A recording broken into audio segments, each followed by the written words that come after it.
Hanging out here at Fulton Speedway with one of the guys I first met back in this game back in 1990. There's surprisingly still a lot of us out there doing this stuff. We talked to Ricky Breed earlier. I talked to Gordy Button earlier today. Rick Miller is another one of those guys who was back in the street stock division here when it was a lot of nights the best racing that happened here at the track. He's been running a Sportsman this year.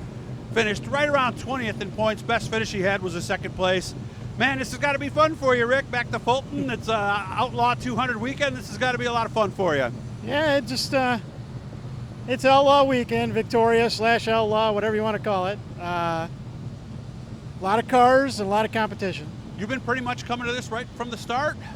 What's that? You've been coming to this event pretty much right from the start? Well, we took a break there for a while. I walked away, and then I got a couple phone calls, came back, ran for Shane Tenace for a couple years, and that went over pretty good, and then that was done, and then Nick called me and we started running this. Who are you running for now? Nick Rogers. Okay. So, oh yeah, he used to run up north, right? Or am I thinking of somebody different? No, different, somebody different. Okay. How did we do this year? Struggled. You know, we changed over the setups and stuff and went to coils, and it's been a struggle. We've some weeks were real fast, and other weeks not so much. Okay. How have we been lately? Well, we did good yesterday. We got in, so. Oh, you're in. Good. So that's a good thing. 87, 88 cars, so that's a positive. So whereabouts are you going to start, or do they do draw That for should you put guys? us about 13th, because the top 8 guys, they redraw, and then just do the math. Count back, we're in the 5th heat, so it should put us 13th. I think that's just fine place to start, right? It's not bad. And it's 50 for you guys? It's better than the trailer. What's that? Better than in the trailer. That's true, but it's 50 laps. We got time, right? We don't have to be too aggressive right away, yeah, do we? no, you got a lot of time. It's just got to get that set up. Yeah. You know? Well, I understand last night was different than what's probably going to be today. Oh, yeah. Yeah, we've already made changes, and I'm thinking about making them maybe one more, so. Okay. Let's go all the way back. You said it was 1987? 1987. What was your first car, and why did we get into it in the first place? It was a 1972 Nova, and they had a class called the Pure Stocks, and I've always wanted to try racing. I loved it, and so I bought a guy's lap car, knocked the windows out, and went racing. Oh, really? So you made your own race car? Yeah, we made our own car. What was involved in a pure stock back then? Not a lot. You couldn't do very much to them. Everything was supposed to be stock production. You could do little things here and there, you know, to like run the big lugs, the lug nuts, run a good steel wheel, you know, production. It had to be stock production. And make sure the cage was in it, put seat belts in it, not even a fuel cells, some of them. Oh, really? They didn't even have fuel cells back then? No. Okay.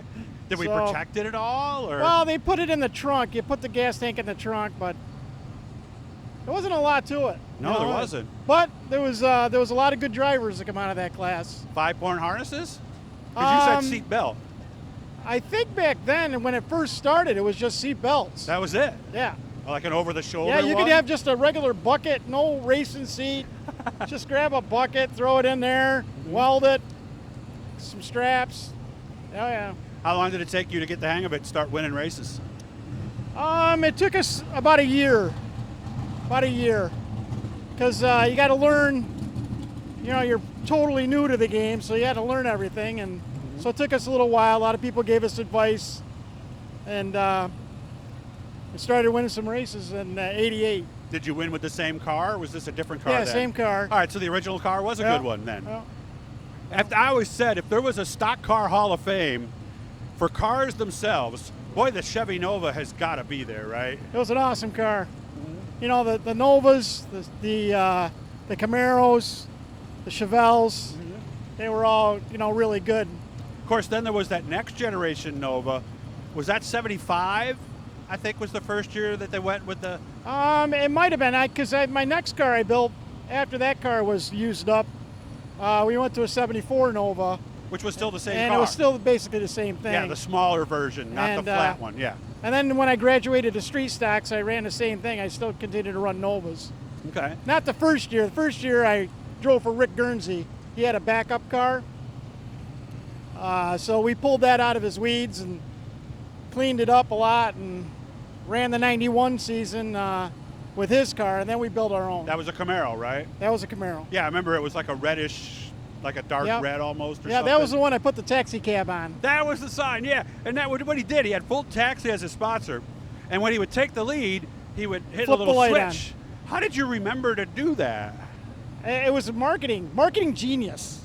Okay, marketing I genius. got to give you that. Was pretty good. You know, I talked to Fulton Taxi. I know the owner, and I said, listen, this is what we ought to do. Rather than just put your name on the car, we ought to take you got an old light, we'll put your light on it, put Fulton Taxi on it, we'll flip that. Hey, you know where I got the idea from? Huh. Is Nolan Swift. Why, what did he do? Well, he had, years ago, he used to have a pin or something, and it would light up. Uh-huh. And he would do the same thing. Okay. That was back in, like, 60s. That was ways ago. How much longer do you think you might go, or have we even talked about that? I don't know. You know, I'm pushing. I'll be 59 in February. Okay. So I don't know. It all depends, I guess. Well, you're still having fun, right?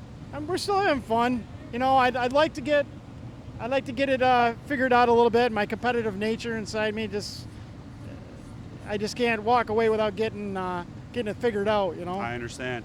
And one of these days, I'll get with Rick and we'll tell some stories because, boy, if anybody has stories, those of us from the outlaw circuit in the early '90s, right? Yeah. You and I and Brett Belden, There's Steve a few. Holsizer, Ricky Breed. I mean, Yeah. Craig Pritchard, all those. Ronnie Holmes. Yeah. I mean, we did know how to have fun back at a time when it was a lot of people had a lot of fun. So Yeah. I'll leave it at that. So Yes. good to see you. Hit the Blue E guys, subscribe. You let me know, talking to somebody cool, probably somebody you know. So have yourself a good time today, man, and I'll see you later on, maybe. All right. Thanks, Doug.